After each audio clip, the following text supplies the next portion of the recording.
The buyers finally have gotten what they've been wishing for the last year or two. So let's unpack that a little bit. What does that statement mean? Let's talk about the market and what has happened, because there has been a shift. There's no secret, right? Yep, everyone's talking about it. Of course they are. Real estate agents, the media, everybody. So let's dive in a little bit. So let's talk about this. Number one, buyers have more choices. Yeah, home inventory is up like 250% since January. Right. Yeah, so there's more options on the market for them to go look at. Another thing, buyers have more time right now. Yep. So the demand for property is down. Mm-hmm. The inventory has grown. Homes are taking longer to sell. Buyers have more time to think about it. Yes. Yes. That's what they've been wishing for years. Right. Absolutely.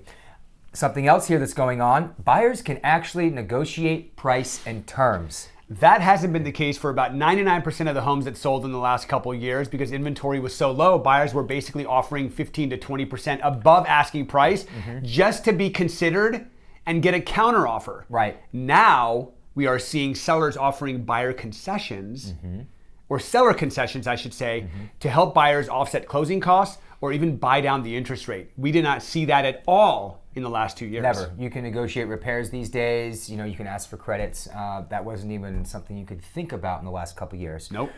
Okay, so a big one here. Buyers have less competition right now overall. Yes.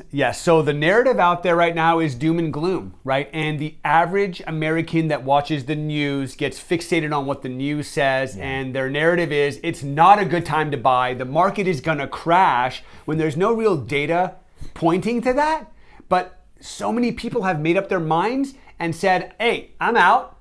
I'm going to sit on the sidelines because, you know, Ryan, the reality is there's no perfect market. And if you're looking for a reason to not transact, you'll always be able to find one. Now, there are a lot of reasons why one wouldn't transact, which makes the ones that are willing to transact, gives them a lot more opportunity because there's significantly less competition. Key word there is opportunity. I love that. Opportunity is key. This market brings a lot of opportunity for buyers. So let's go on the flip side here. There is, I guess you could say, one caveat to all of this right here, and that is the interest rates have gone up. They're higher now, and it has eaten into affordability.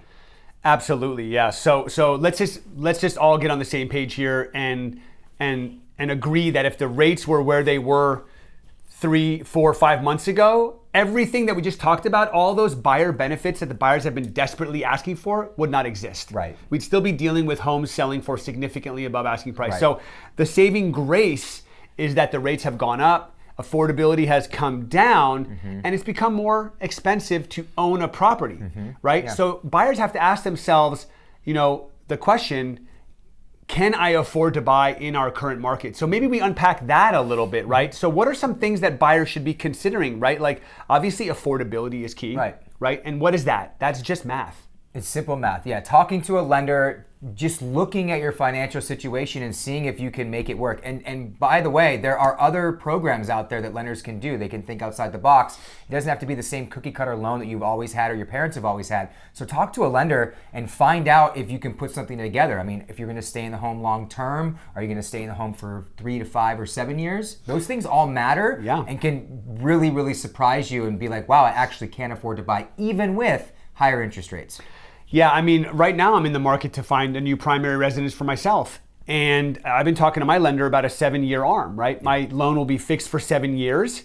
And in a couple years, I'll refinance and secure a lower rate for a longer period of time, right? So that's what we're advising our clients. Like the average life of a loan is less than 2 years. Most people will sell or refinance within 2 years or less. So the concept of getting a 30-year mortgage, although creates a massive amount of certainty, is 9 times out of 10, it's never even used. Right. So what else is important to a buyer? I think motivation is crucial.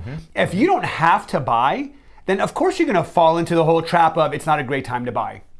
But if you do have a reason to buy, you need a bigger home, you need to downsize, if the motivation's there and the math makes sense, I think that there's tons of opportunity in our current marketplace. Yeah. So the short answer to everyone that's waiting for the magic pill, real estate is not a one-size-fits-all approach. Everybody is different, and that's why you need experts to guide you and consult you on your journey. Yeah. Thanks for watching, guys. As always, give us some love on social media. Follow our pages. If you like what you saw here, give us some ideas too. If you have something or some content you want us to talk about, we're here. We're an open book. Thank Thanks. you.